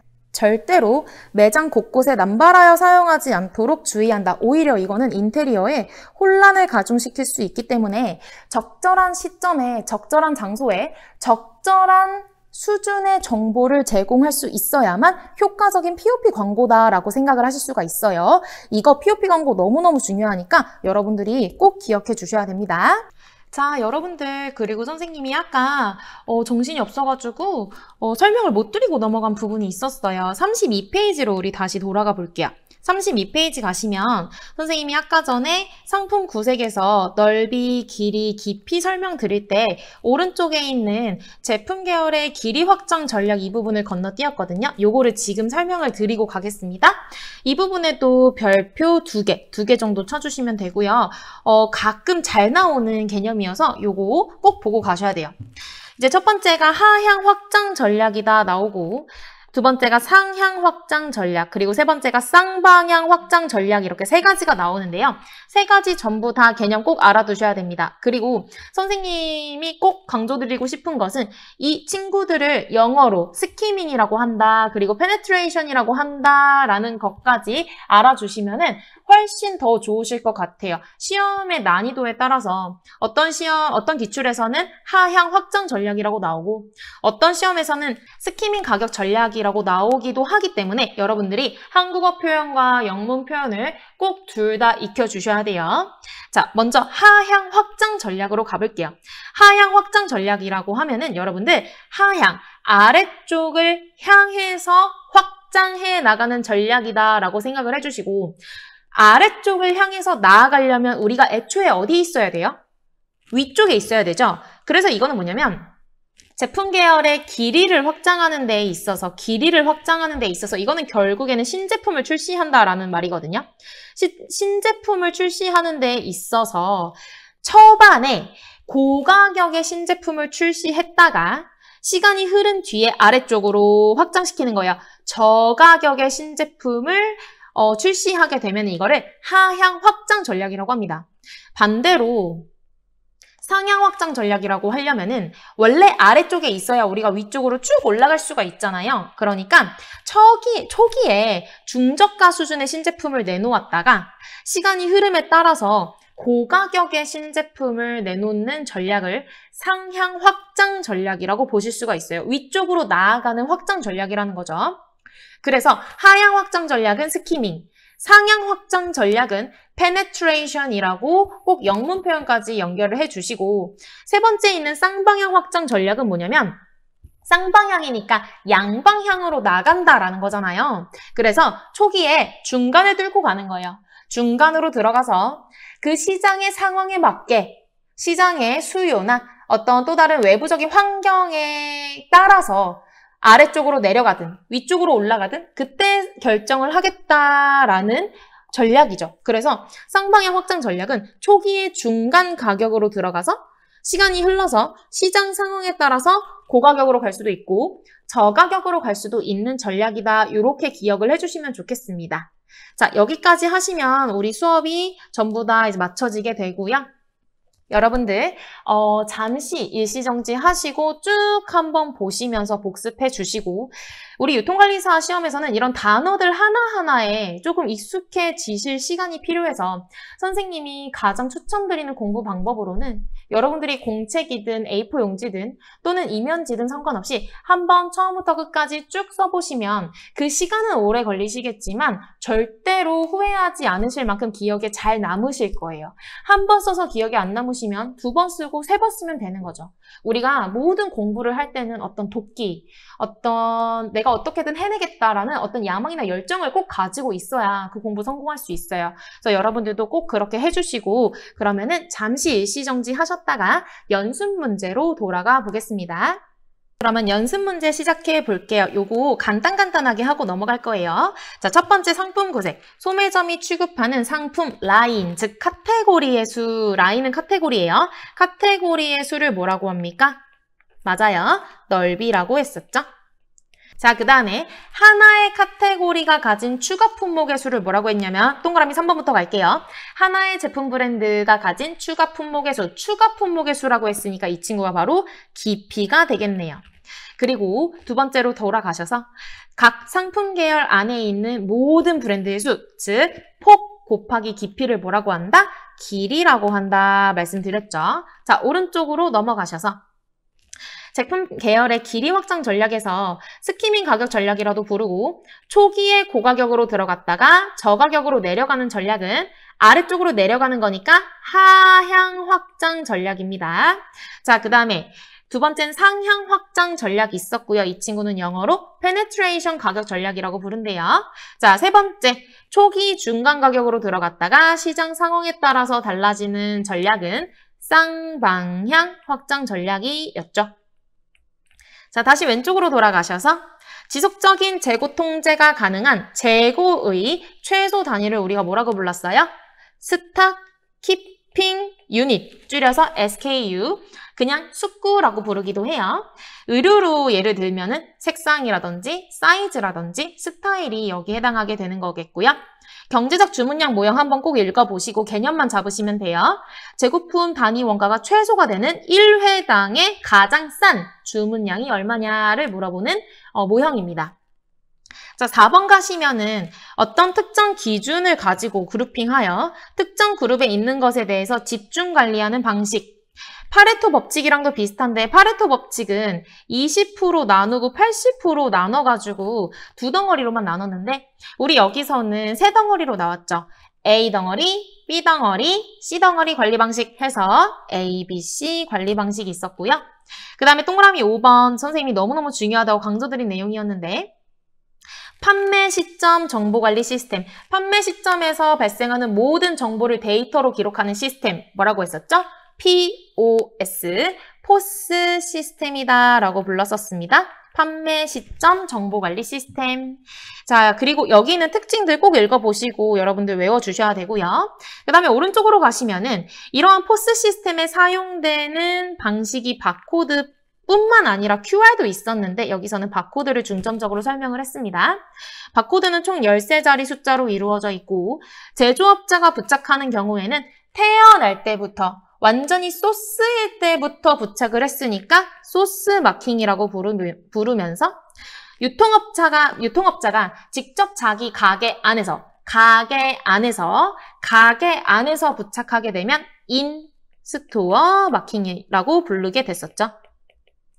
자, 그 다음 왼쪽으로 다시 넘어오셔서 적시적 상품 공급, 재고가 필요한 시간을 계산해서 재고가 항상 적정 수량을 유지하도록 상품을 공급하는 방식이다라고 했던 거 읽어보시면 되겠고요. 이제 우리 점포 관리 들어가 볼게요. 점포의 외관이라고 들어가면은 밖에서 보이는 부분이죠. 점두 플러스 진열창으로 이루어져 있다. 그리고 어떤 목표 고객을 끌어들이는 흡입하는 기능을 우리는 고객 흡인 기능이라고 불렀었고 반대로 목표 고객이 아니면 방문하지 못하도록 하는 고급 전문점일수록 높고 편의점일수록 낮은 이러한 기능을 고객 분별해내는 기능이다라고 그랬죠. 고객 선별 기능 이렇게 꼭 기억을 해주시고요. 다음 페이지로 넘어가서 더 가볼게요.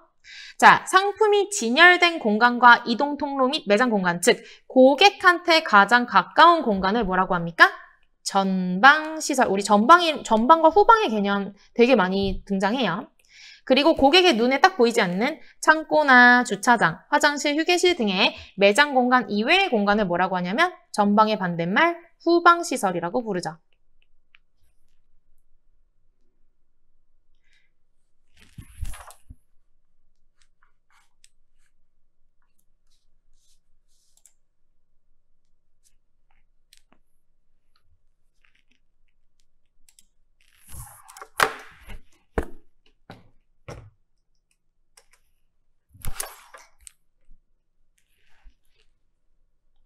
자, 그 다음 점포 레이아웃 프로세스에서 선생님이 요거 쉽게 외우는 방법 아까 수업 때 설명드렸고요. 먼저 브랜드 컨셉 인식하고 매장 아이덴티티 설정하고 상품 뭘 계획한다 그랬어요? 상품의 구역화. 구역화를 영어로 뭐라고 했습니까? 조닝. 존을 정해준다라고 해가지고 조닝이라고 하는 거예요. 존을 정하는 거. 구역화한다는 거죠. 그 다음에 매장 도면 설계. 도면이 나왔으면 시공이 디스플레이하고 마지막으로 판매 실적 파악 및 피드백까지 하시면은 점포 레이아웃의 프로세스를 여러분들이 쉽게 외우실 수 있었을 겁니다.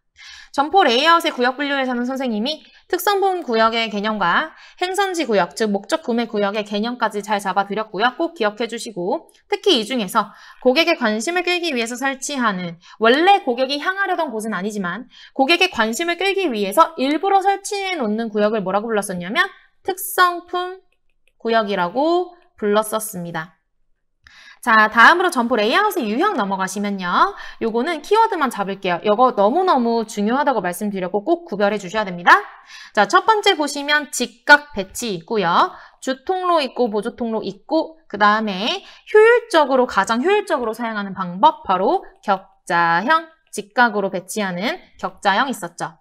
자, 격자형이랑 완전 반대의 특징을 가졌던 비대칭으로 배치되면서 충동 구매를 유도하고 패션 지향적 점포나 백화점이나 전문점에서 사용하는 이 방식은 바로 자유형. 우리는 너무 자유로워 라고 하는 자유형이었고요. 세 번째는 입구, 계산대, 출구로 구성되면서 외식 체인, 여러분들 식당 가시면 잘 보실 수 있는 이런 형태를 표준형이라고 불렀었죠. 표준형. 입구, 계산대, 출구를 표준으로 정해놓고 나머지는 니들 마음대로 해. 니들이 하고 싶은 대로 해. 라고 정해놓는 이런 형태예요. 자, 그 다음에 마지막으로 소매점포의 공간 생산성을 높여주는 방식으로 고객이 매장의 다양한 상품을 한눈에 볼 수 있게 함. 여기까지는 사실 격자형이랑 그렇게 크게 차이가 없는 것 같은데 밑에 보시면 주통로를 기준으로 각 매장의 입구가 서로 연결됐다. 그렇다면 매장이 여러 개라는 거고 일단 그 입구가 각각 가깝게 연결되어 있다라는 내용이기 때문에 이거 백화점에서 가장 많이 사용되는 경주로형이다라고 보시면 되겠습니다. 자, 다음으로 진열 방법 우리 굉장히 많이 배웠죠. 먼저 수직은 키워드 세로 잡으셨고요. 두 번째 보시면 잘 팔리는 상품 곁에 이익은 높지만 잘 팔리지 않는 상품을 같이 진열하는 거. 잘 팔리는 거 하고 가운데 안 팔리는 거 하고 요거 마치 생긴 게 샌드위치처럼 생겼다 그래가지고 샌드위치 진열이라고 우리 보셨어요. 점불 진열은 키워드가 뒤죽박죽 있었고요. 사방에서 볼 수 있는 진열은 섬, 마치 하나에 떠있는 둥둥 떠있는 섬처럼 생겼다라고 말씀을 드렸었고요. 자, 그 다음 페이지 넘어가시면 우리 박스 아래를 쟁반 모양으로 잘라서 쟁반이 영어로 뭐죠, 여러분? 쟁반이 영어로 트레이라고 하죠. 트레이, 포장이라고 해가지고 트레이팩. 요거는 컷 케이스 진열이랑 비슷한 방식이다라고 말씀드렸습니다. 트레이, 팩 이렇게 두 단어 합쳐주시면 돼요. 자, 다음은 평대 진열인데요. 우리가 평대 진열이라고 하면은 눈높이 아래 아이스크림처럼 아이스크림 예시로 드렸고 아이스크림처럼 위에서 아래를 볼 수 있게끔 한 진열이 바로 평대 진열입니다. 자, 동그라미 7번은 측면 진열. 측면을 말 그대로 측면으로 연결해 주시면 가장 쉽고 행거 진열은 뭐예요? 행거는 물건을 공중에 걸어놓는 우리 옷 걸어놓는 거를 행거라고 하잖아요. 걸어서 판매할 때 걸어서 이렇게 키워드 잡을게요. 자, 그 다음에 연관되는 품목들을 한 공간에 함께 진열하는 마치 가구를 진열하는 것보다 여러분들이 실제로 이 제품들을 구매했을 때 너의 삶 속에서 어떻게 누릴 수 있는지를 미리 보여주는 것. 그렇기 때문에 라이프 스타일 진열이었죠. 라이프 스타일 진열. 자, 그 다음에 동그라미 10번 가시면 왼쪽보다 오른쪽이 더 잘 팔린다. 그래서 오른쪽부터 중점 상품을 진열한다. 라는 라이트, 오른쪽이 영어로 라이트죠. 업 진열이었습니다. 자, 그 다음 전진 입체 진열은 재고 수량에 관계없이 매대 맨 앞쪽으로 맞추어 진열하는, 마치 편의점에서 음료수 사는 것과 같은 그런 진열 방식을 말을 하는 거고요. 개별 상품 진열보다 전체적인 효과를 도모하는 방법, 번들의 형태로 진열되는 상하이, 모자, 가방, 신발을 한꺼번에 보여줌으로써 세트로, 고객들한테 세트로 사도록 욕구를 자극하는 방법 뭐라 그랬죠? 패키지 진열이라고 말씀드렸습니다. 패키지 꼭 외워주셔야 돼요. 자, 그 다음 엔드캡 진열은 측면 진열이랑 비슷한 개념으로 보시면 되고요. 통로 맨 끝에 할인 상품이나 특별 가격으로 판매되는 시리얼 같은 것들을 쌓아두어서 고객의 시선을 사로잡는 방식이었다 말씀드렸죠. 자, 마지막으로 쉐브로닌 진열은 마치 계급장의 그림처럼 생긴 진열이다. 45도 각도로 볼 수 있게끔 한다. 이렇게 키워드 잡아주시면 되고, 자, 오른쪽으로 가시면은 선생님이 굉장히 강조 많이 드린 개념이 있는데요. 상품을 진열할 때 상표가 붙어있는 쪽을 뭐라고 한다? 상표가 붙어있는 그 상품의 얼굴이죠, 여러분. 얼굴. 그래서 페이스라는 개념으로 부르고요. 페이스는 여러분 지금 대답해 보세요. 이거 세로 개념이에요? 가로 개념이에요? 페이스는 무조건 가로 개념입니다. 세로 나온 순간 틀리는 거예요. 이렇게 적어주시면 되고요. 그 다음에 다음 페이지 넘어가셔서 상품 진열 높이에 따른 존의 구성 볼게요. 가장 중요한 존은 위에서 네 번째. 주력 상품, 중점 상품, 계절 상품을 진열하는 마치 황금과도 같은 존이다. 골든 존이라고 하죠. 그 다음에 밑으로 내려가 볼까요? 고령자 지향 상품, 우리가 노인분들한테는 영어로 실버라는 말을 붙이잖아요. 실버 존이 되고, 그 다음에 그 밑에 할인 상품이나 어린이 상품, 어린이들은 키가 작으니까 아래쪽에 배치하는 거예요. 할인 상품은 할인을 영어로 디스카운트라고 하죠. 디스카운트 존. 그 다음에 클린리네스 존은 매장 바닥 바로 위에 있는 존으로 반드시 청결을 유지해야 하는 구역이다 라고 설명드렸습니다. 맨 위로 가면은 지금 이 매장의 맨 위쪽에 조명이 있어서 굉장히 분위기 연출하기가 좋은 공간이잖아요. 분위기를 무드라고 하죠. 그래서 무드 존 이렇게 골라주시면 되겠고요. 자, 7번 가시면은 VMD라는 말이 딱 나오면 우리 V자 나왔을 때 뭐 떠올려 주시라 그랬어요? 비주얼 떠올려 주시라 그랬죠? 그래서 요거 한국말로 하면 뭐예요? 시각적. 시각적 머천다이징이다 라고 했고, 쉽게 말하면 인테리어입니다. 쉽게 말하면 인테리어. 어떻게 우리가 시각적으로 소비자들을 자극해서 판매를 이끌어낼 것인가에 관련된 내용입니다. 자, 그 다음에 8번 가시면 점포 디스플레이. 점포 디스플레이에서 어쨌든 우리 회사의 매출을 높이기 위해서 디스플레이를 사용을 하는데 맨 마지막에 뭡니까? 무슨 비율 향상을 시키는 게 목적이었어요? 고객들이 우리 매장을 통과해 나가면서 우리 매장에서 구매를 많이 하도록 하는 게 목적이었죠. 그래서 통과 구매 비율이라는 개념이 있었어요. 자, 그 다음에 디스플레이의 원칙 OW1H인데 만약에 OWEH로 나온다라고 한다면은 여기다가 플러스 how much만 추가해 주시면 OWEH가 되는 개념입니다. 얼마 여기까지요. 자, 그 다음에 고객 동선은 길게, 판매원 동선은 짧게 하는 거 기본이죠. 자, 동그라미 3번. 제품의 진열 위치를 결정하기 위해 이용하는 제품이 각각 어디에 어떻게 놓여야 하는지 알려주는 지침서, 일종의 설계도, 플랜 플러스 그림, 계획 플러스 그림. 이거 뭐라고 했었냐면 개념이 플래노그램입니다. 플래노그램. 자, 마지막으로 구매 시점 광고 있었죠? 선생님이 너무 이거 강조 많이 드려서 바로 들어갈게요. 한국말로는 구매 시점 광고라고 하고 판매대 앞에 딱 서면 보이는 모든 광고들을 다 구매 시점 광고라고 하고 POP 광고라고도 하고요.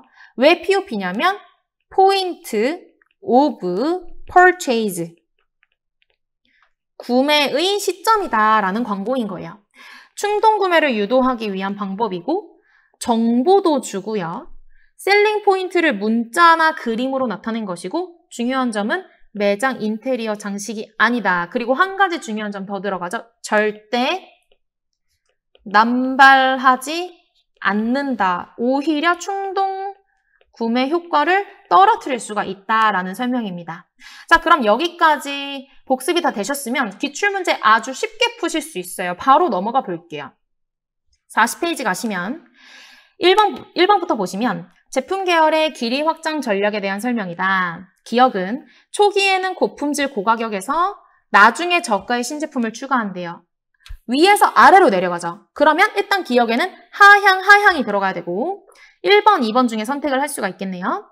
니은은 초기에 중저가로 들어갔다가 고가의 신제품을 추가한대요. 아래에서 위로 쭉 올라가는 개념이죠. 그러면은 요거는 상향. 그리고 디귿은 중간으로 들어가서 상황에 따라서 고가와 저가의 신제품을 출시한다라고 했으니까 쌍방향이 맞겠습니다. 그래서 정답은 1번이 되겠네요. 아이고, 너무 쉬우시죠, 복습하니까? 자, 2번. 소매점포 매장 내에 어디에 어떻게 상품을 배치하는지 알려주는 그림.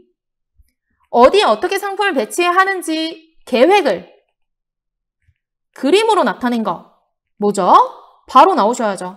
플래노그램. 더 설명 안 합니다. 여러분들 이 정도는 5초도 안 걸리고 바로 푸실 수 있어야 돼요. 자, 3번. 포인트 오브 세일즈 데이터. 포스 데이터 말하는 거예요. 포스 데이터. 이 포스 데이터에 대한 설명으로 옳지 않은 것은 자, 동그라미 1번. 소매점에서 계산대에 설치된 스캐너 이제 눈에 그려지실 겁니다. 판매된 상품의 바코드를 읽어서 수집되는 데이터를 가리킨다. 너무 맞는 설명이네요. 우리가 알고 있는 포스 데이터 그 자체네요, 이게. 자, 동그라미 2번. 이 데이터에는 판매된 상품의 고유 번호, 수량, 시각, 가격이 포함된다. 맞죠? 동그라미 3번. 일부 업체에서는 판매원으로 하여금 구매자의 성별과 추정된 연령까지 입력하도록 하고 있다. 뭘 위해서 그래요? 뭘 위해서? 포스가 결국에는 뭐의 수단이 된다? 맞아요.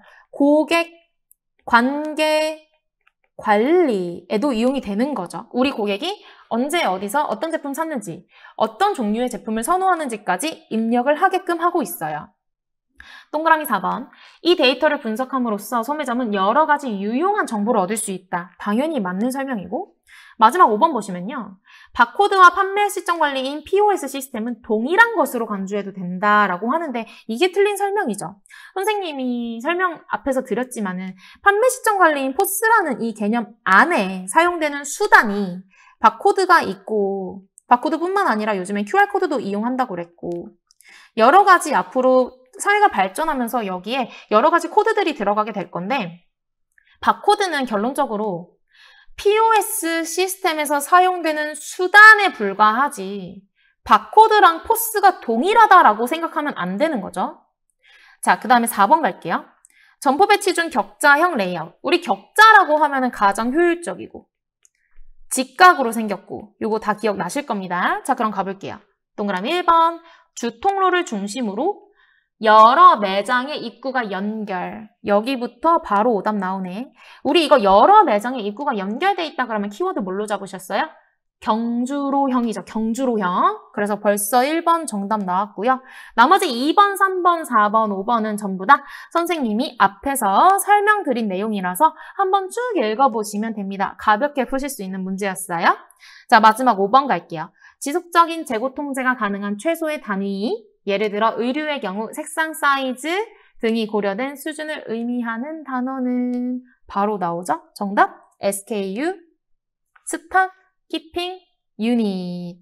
자, 여기까지 여러분들 이론 파트에서 공부 방법은 선생님이 다시 한번 강조드리지만 복습입니다. 예습 안 하셔도 괜찮아요. 예습하지 마세요. 선생님이 최대한 쉽게 자세하게 설명해 드리고 있으니까 예습하지 마시고요. 여러분들이 복습만 잘해주셔도 나중에 기출문제 푸실 때 진짜 깜짝 놀라실 거예요. 나 왜 이렇게 잘 풀리지? 나 아는 거 진짜 많다. 이렇게 생각하시게 될 거거든요. 그러니까 복습 꼭 잘 해주시고 혹시 방금 푼 기출문제에서 틀린 문제 있으시면 다시 강의 듣고 공부하셔야 돼요. 자, 오늘 수업은 여기까지 마치도록 하고요. 오늘도 너무너무 고생 많으셨습니다.